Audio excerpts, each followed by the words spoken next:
Agradeço aí, em primeiro lugar, como já iniciei, né, com a professora Catarina Monteiro, que está me auxiliando nesse momento aí muito importante. Professora Catarina, gratidão pela sua ajuda de sempre, pelo seu auxílio de sempre. E agradeço imensamente por isso. E hoje o nosso tema, que é um tema que não poderia ser deixado de ser diferente, é sobre mediação de conflitos, que é aquilo que eu gosto muito de falar. É um tema que eu acho extremamente abrangente, agradeço aí a que estão sempre observando os nossos trabalhos. E antes de começar a nossa palestra, o nosso bate-papo, a nossa conversa bastante informal, não é?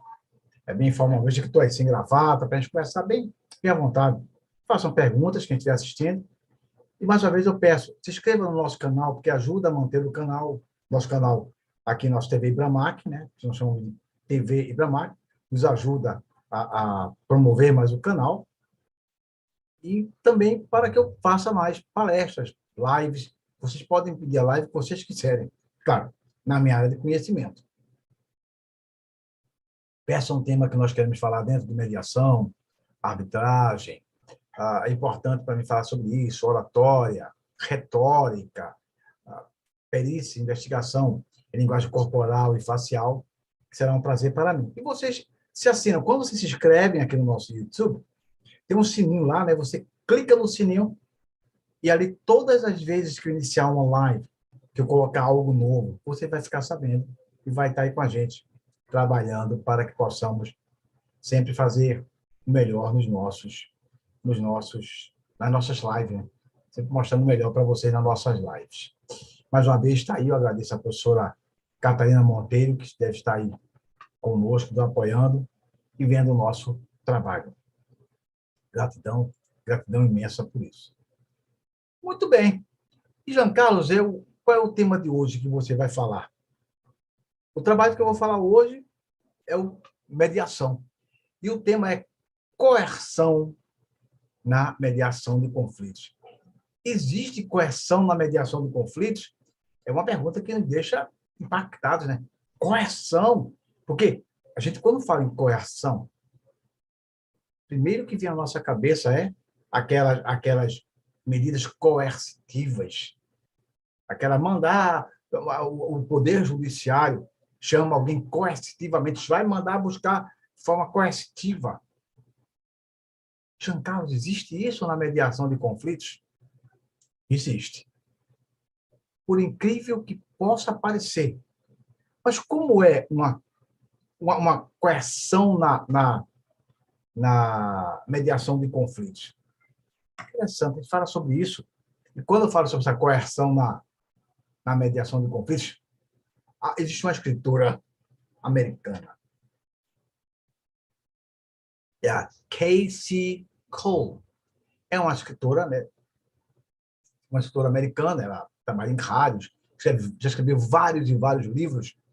Ela é professora, que ela seja professora da Edinburgh School for Communication and Journalism. Ela trabalha nessa universidade. Ela já fez escreveu vários artigos, livros, já cobriu várias matérias. Ela tem uma frase dela que eu acho muito interessante. A Cole, ela fala que persuasão requer compreensão. A coerção requer apenas poder. Uau! Coerção requer compreensão e a coerção requer poder. Vocês estão assistindo no YouTube, vejam como é interessante essa questão da coerção e da persuasão. Eu não posso deixar de falar em persuasão quando eu falo em coerção. Eu não posso deixar de falar em convencimento. Tchau, minha filha. Netinho por aqui, ó. Te amo. Te abençoe. Tchau. Te amo, bebê. É, Netinho, Neto é assim. Aí tá. Aqui é ao vivo. Quem sabe, quem faz ao vivo é assim, né? Sabe como é que faz ao vivo, né? Aí tem sempre um neto que aparece, uma neta. Pois bem, eu não posso deixar de falar quando eu falo em coerção, eu tenho que falar sobre os 3 elementos: persuasão, convencimento e coerção. Nós usamos desses 3 elementos dentro de mediação, mas o que nós não podemos usar é a coerção. Existe coerção na mediação? Bom, como eu falei há minutos, eu vou dizer que, eu vou falar para vocês hoje o que eu entendo, né? Eu chamo dos 6 pilares coercitivos usados por mediadores de conflitos. Há mediadores de conflitos, existe, não estou generalizando. Muitos mediadores usam de coerção. Lembram que a Casey Cole falou? A persuasão, ela carece apenas conhecimento, né? Saber, a compreensão. Já a coerção, poder. E é importante a gente entender a diferença entre compreensão e interpretação de texto. Isso é um livro de minha autoria, linguagem, está assim espelhado, né? Linguagem e argumentação jurídica. Nesse livro, tem um capítulo especial que eu falo sobre isso, olha só. Persuadir e convencer. Aristóteles, quando falava sobre esses pontos, Aristóteles dizia que o convencimento ele é usado para um número grande de pessoas, um número amplo de pessoas. Para um auditório, por exemplo. No entanto, dizer que persuadir, é individual. Ele também falava sobre a coerção. A coerção é de usar para os dois, tanto para um grupo de pessoas, como apenas para uma pessoa. Quando nós falamos sobre essa coerção, há uma Benjamin Franklin, ele falava sobre a persuasão das pessoas. Benjamin Franklin gostava muito de falar, de interpretar ou compreender as pessoas pelos seus gestos, pela linguagem não verbal. E você fala, Jean Carlos, então, existem 6.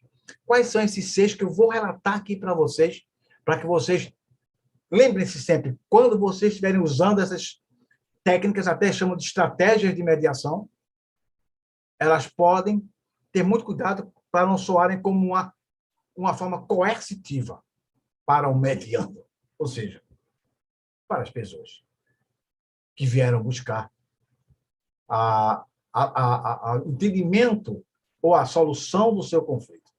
Confiaram a você a batuta, a condição de ser mediador, de ser o facilitador da comunicação. E quais são esses 6 elementos? Esses 6 elementos, antes de falar desses elementos, eu estava lendo um dia desse um livro de Seth Godin. Seth Godin é um CEO, né? Ele tinha uma empresa que vendeu para a Yahoo, o Seth Godin. Alguém chama de Seth Godin. Ele tinha Yoyodyne, era Yoyodyne, e passou para Yahoo. Ele trabalha com marketing, tudo desses. Toda essa parte de marketing ele faz. Ele, uma vez, numa palestra, fazia parte de um dos livros dele, ele disse o seguinte, ele disse, os engenheiros convencem, os profissionais de marketing persuadem. Ele dizia que os engenheiros convencem. O que é que ele chamava de convencimento dentro da perspectiva? Lembrando Aristóteles, o convencimento ele carece de compreensão. E Sócrates já dizia que compreender é diferente de interpretar. Por isso, a missão do mediador também é essa, interpretar. O mediador ele é um intérprete das dores, da linguagem não verbal, da linguagem verbal, dos mínimos movimentos das palavras. Ele é esta ponte em que as pessoas vão de um lado para o outro. Por isso que eu digo que o mediador é o arquiteto da paz. E é interessante porque o Seth Godin, seu livro, ele fala também assim, a convencimento e a persuasão é uma distinção que eu penso com frequência quando eu ensino. Se eu conseguir que os meus alunos façam as coisas de uma certa maneira, por medo de tirar uma nota baixa, na esperança que eles tirem uma nota boa, eu influenciei o comportamento deles durante as aulas. Se eu conseguir convencê-los de que o meu método tem mérito, de que o meu método provavelmente vai ajudá-los, certamente eu fiz conversões. Significa dizer que quando você está na mediação e você demonstra por meios reais que aquele caminho é a melhor solução, por isso que mediação é um método, porque tem procedimentos, é um método, porque é um método com procedimentos, aí você usou a técnica do convencimento, sem precisar falar a pessoa. Sendo assim, aí você fala assim, Jean Carlos, e quais são os sinais usuais de coerção? Sinais usuais de coerção, vamos lá. Você sabe que tudo que você pedir para que uma pessoa faça, do jeito que você quer, isso pode soar como uma forma coercitiva. Isso mesmo. Quer dizer, tudo que eu pedi para a pessoa fazer é coercitivo? Sim. Convencer alguém é provocar na pessoa o desejo de querer fazer voluntariamente o que ela quer fazer, sem pressão, sem obrigação. Isso também está nos meus livros, que é Eu Sob o Controle. Se alguém faz algo e ela está no controle de fazer aquela algo, ela foi convencida por fatos. O convencimento vem por meio dos fatos. A persuasão vem por meio do encantamento. A persuasão vem por meio da sensibilização. A persuasão vem por intermédio da emoção. E o mediador também, ele pode persuadir com as suas técnicas para transformar a confrontação em colaboração, para transformar a confrontação, o embate, em eu quero escutar o que você tem para me dizer. O mediador, ao usar as suas formas de persuasão, ele estabelece a possibilidade de que o outro sente para escutar o que o outro tem a dizer, sem a necessidade de concordar. Estou falando da persuasão e da amplitude. Quando alguém vai para a mediação de conflitos, é porque você conseguiu convencê-la. Olha, convencer provocou o desejo nela voluntário de ir para a mediação. No entanto, se você usar de coerção, uma família coercitiva, aí você vai ter realmente problemas. Vai sim. Aí você fala, Jean Carlos, fala agora para mim quais são esses pilares. Vou falar. Primeiro sinal que o mediador está sendo coercitivo é quando ele força a empatia. É quando ele chega para um mediano e diz, como é que você se sentiria se estivesse no lugar dele? No meu entendimento, a minha vida toda como mediador, eu sou um pioneiro em falar em mediação no Brasil, posso falar pela minha experiência de mediador, com mais de 10 mil horas de mediação, a minha idade já permite falar sobre isso, e já vi muita gente usando de coerção. Isso quem fazia isso muito era minha avó gostava de fazer isso. Se põe no lugar do outro. Temos que ter cuidado. Roman fala sobre isso. Se eu me colocar no lugar do outro, o outro posso não querer aquilo que ele queria. Forçar uma pessoa a ser empático dentro da mediação é uma forma coercitiva de obrigá-lo a fazer alguma coisa que não é voluntário. E aí tem mais, ele diz assim, né? E se você estivesse, como é que você se sentiria se estivesse no lugar dele? Primeiro, antes de você falar, como é que você se sentiria mediador, mediadora profissional, mediador de sucesso, mediadora de sucesso, que está me escutando agora. Acautele-se quando fizer uma pergunta. Acautele-se. Eu tenho visto em muitos cursos de como fazer perguntas, acautele-se. Eu só posso saber perguntar se eu conhecer canais preferenciais de comunicação. Porque se eu não fizer isso, as perguntas que eu vou fazer todos os dias, é como alguns estudiosos, né, da área da medicina, diz que se você tomar dois comprimidos de vitamina C, né, perdeu, não adianta. É uma soma, não vai adiantar de nada, só uma que vai ficar. Uma quantidade além da que você vai fazer. Então, se eu faço uma pergunta, como é que você se sente? E a pessoa ela é auditiva, a sua pergunta de nada serviu. Como é que você se sente? Ou como se sentiria se estivesse no lugar dele?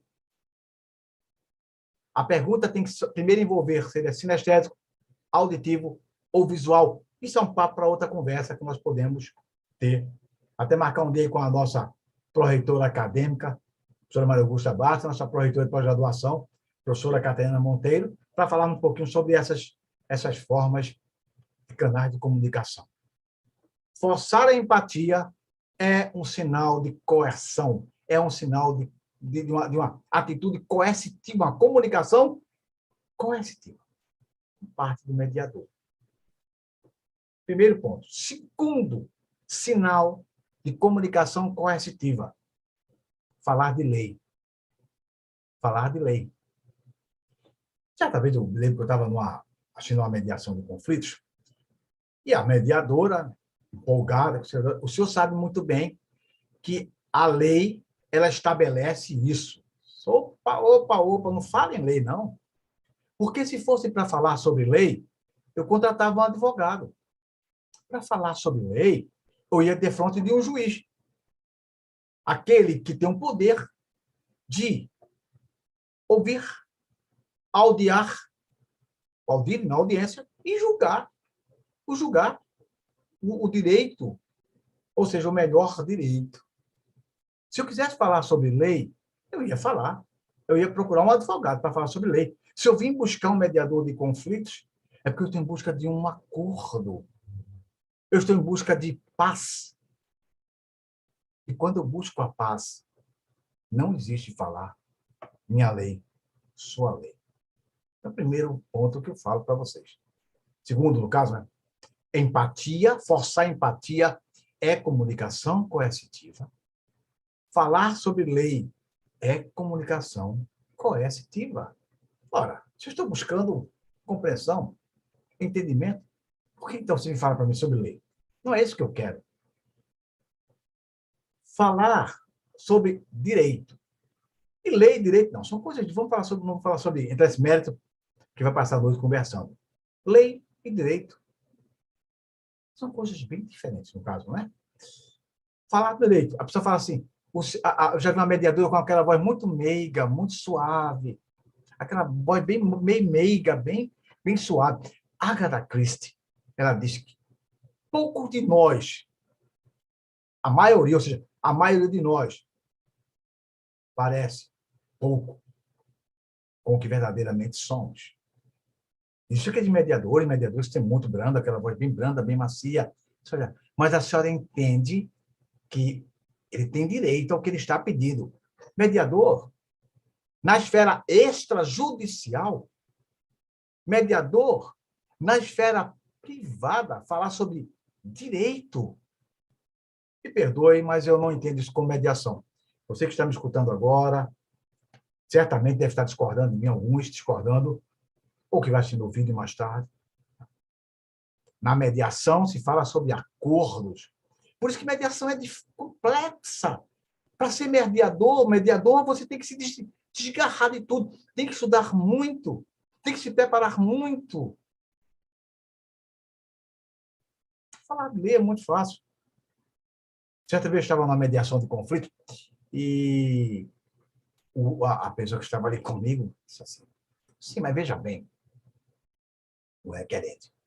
Era mediação dentro da área de consumo, consumidor, mas o artigo 14 está lá escrito, olha, O fornecedor de serviço ou produto responde na justiça independente de culpa. Quem disse isso foi meu advogado. O advogado disse para ele fazer isso. Certamente não foi. Ele está dizendo aquilo para se safar. Eu quero acreditar que o advogado não disse isso. Portanto, falar sobre forçar a empatia, falar sobre lei, falar sobre direito, é comunicação coercitiva. Outro sinal da coerção na mediação, julgar. Giancarlo, se existe mediadores que julgam? Existem, sim. Você julga, eu julgo, sim. A questão é você ter cuidado no seu julgamento.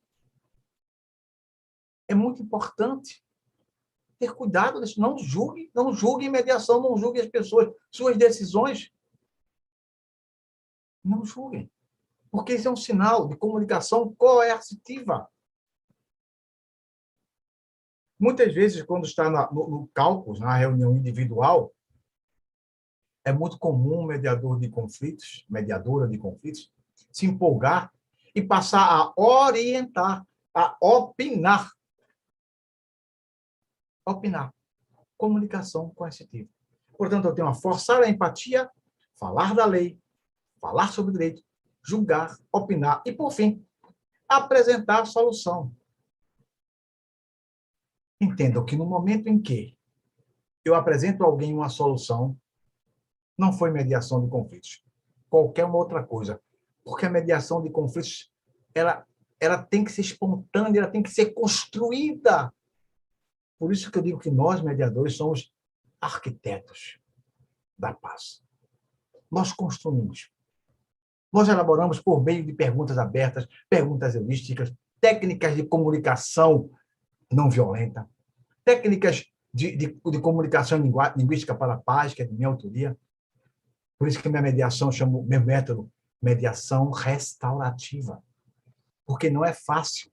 O mediador não está numa audiência, 20 minutos, 40 minutos, acabou, não. 1 hora, 2 horas, 3 horas. E aquela reconstrução. Sendo assim, se eu não tiver cuidado, quando eu estiver na mediação, eu vou passar a fazer uma comunicação coercitiva. E o que tem muito acontecido hoje é isso. Comunicação coercitiva na mediação. O mediador, ele, no afã de encontrar uma solução, ele começa a usar de medidas, de ações coercitivas. E a pessoa, então, segue olha, cuidado, porque você pode fazer isso. Você pode perder os bens, ele tem o direito. Comunicação coercitiva. Barbara Beckham, 2010. Ela é de São Francisco, Califórnia. Essa é uma frase muito interessante. A autodefesa sempre começa com uma declaração de independência. A autodefesa sempre é assim. Declaração de independência. E muitas vezes você vê que as pessoas elas começam a ter medo de ser independente. Mediador, deixa que o teu mediano seja independente. A minha avó dizia assim, olha, não coloque palavras na minha boca, não. Minha avó falava sobre isso. Não coloque palavras na minha boca. E as nossas vidas é um jogo. E lembre-se, tudo aquilo que nós falamos para os nossos filhos, né? Nossos filhos falam assim, olha, não, eu já disse aí para você não fazer isso, não foi? Eu já disse para você não fazer isso. Comunicação coercitiva. Está coagindo. Por que eu não fazer isso? Porque se eu não fizer isso, eu vou ter alguma punição? Por que eu não devo fazer isso? Comunicação coercitiva. Sendo assim, na mediação, existe a comunicação coercitiva e nós temos que ter muito cuidado nesta comunicação. Relembrando para vocês, já estamos chegando no final, nosso bate-papo é bem rapidinho, os sinais da comunicação coercitiva. Forçar a empatia. Falar de lei. Falar sobre meu direito ou seu direito. Fazer julgamentos. Opinar. Mostrar a solução. São todos tidos como comunicação coercitiva. E nós precisamos ter cuidado para que não façamos esta comunicação coercitiva. Agradeço imensamente a participação de vocês. Certamente nos encontraremos na próxima terça-feira. Professora Catarina, que está por aí me ajudando, me auxiliando nesse momento. Agradeço, professora Catarina, imensamente a sua participação. Professora Maria Augusto também, que apareceu por aí, deve estar na aula dela. Márcia Lopes está conosco. Ô, Márcia. Márcia, tudo bom? Hoje eu estou tossindo, né? Meu amigo Marcondes Oliveira, e aí minha esposa também, Kátia Dalbianco. Gratidão a vocês e muitos que estão por aqui conosco. Gratidão pela participação de vocês. Nos encontraremos na próxima terça-feira. É isso aí, Márcia Lopes. A empatia é muito importante, mas não é a qualquer custo. Parabéns pela sua observação. Parabéns, professora Márcia Lopes. Gratidão pela sua participação. Tenham uma boa noite. Que Deus abençoe vocês. Fiquem com Deus. Gratidão.